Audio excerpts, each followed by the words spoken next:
You've heard the term zero trust. I mean, it's everywhere, right? It's gone from this kind of niche idea to a massive security buzzword. But let's be real. Beyond all the hype, how do you actually build it?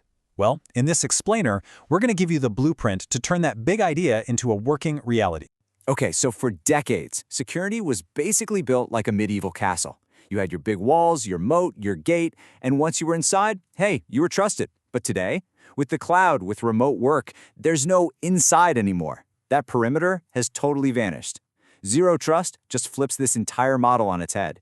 It assumes threats are everywhere, outside and inside the network. So instead of one giant wall, imagine placing a security guard at every single door, checking IDs for every single request. And this all boils down to one simple but incredibly powerful mantra: never trust, always verify. Seriously, this isn't just some catchy phrase. It's the bedrock principle that guides every single security decision you're going to make in a zero-trust world. It just assumes nothing and no one is trustworthy by default. Now that all sounds great, doesn't it? It makes perfect sense. But here's the real challenge, the question we all have. Understanding the why, that's the easy part. The hard part is the how. How in the world do you take this powerful theory and turn it into a concrete, working security system without, breaking everything? That is exactly what we're going to break down right now. We'll start with the crucial groundwork you have to lay first. Then, we'll get into the core implementation blueprint itself. After that, we'll show you how to make it actionable. And finally, we'll zoom out to look at the long-term vision. Consider this your roadmap. All right, let's get into it. You can't just jump in and start buying new shiny tech. That's a recipe for disaster. A successful zero-trust implementation always begins with a solid foundation. So let's look at the 3 critical steps you have to take before you do anything else. First up, you need a gap analysis to really understand what you're working with. You can't protect what you don't know you have, right? Second, communication. And this is so important. This is a cultural shift, not just a technical one. You need to get everyone on board. And third, you've got to create a master checklist to map out all the impacts on compliance, risk, and day-to-day operations. This is the homework that makes everything else that follows even possible. Okay, so once that groundwork is laid, we can finally move to the core of this whole thing, the architectural blueprint that's going to organize and guide your entire implementation effort. Now, don't let this table intimidate you. This framework is your best friend because it gives you a clear structure for what can feel like a really chaotic process. It's built on 5 core pillars: verifying every identity, checking every device, segmenting your networks, securing your apps, and protecting your data.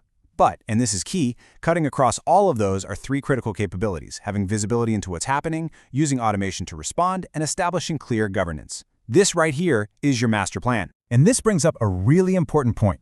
Zero trust isn't a flip you switch. It's not a one-and-done project. It's an iterative journey. You'll evolve from your traditional old-school model to an initial stage where maybe you have a few new policies in place. From there, you advance, you start integrating across those pillars until you finally reach an optimal state of proactive, automated, and truly identity-driven security.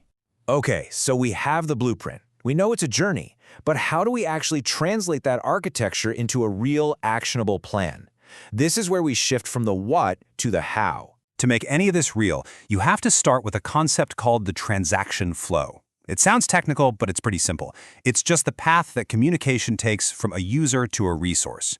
You can't protect what you can't see, so mapping these flows is the absolute, non-negotiable first step to building effective zero-trust policies. The thing is, when you first map out all those flows, the diagram can look like a giant plate of spaghetti. It's just a mess. The trick is to convert that complex visual into a simple, actionable table, just like this one. By listing out each transaction and what it depends on, you suddenly have this clear, manageable checklist you can use to build your security policies and, trust me, troubleshoot things later on. So you've mapped your flows, you've built your policies, you've implemented the controls.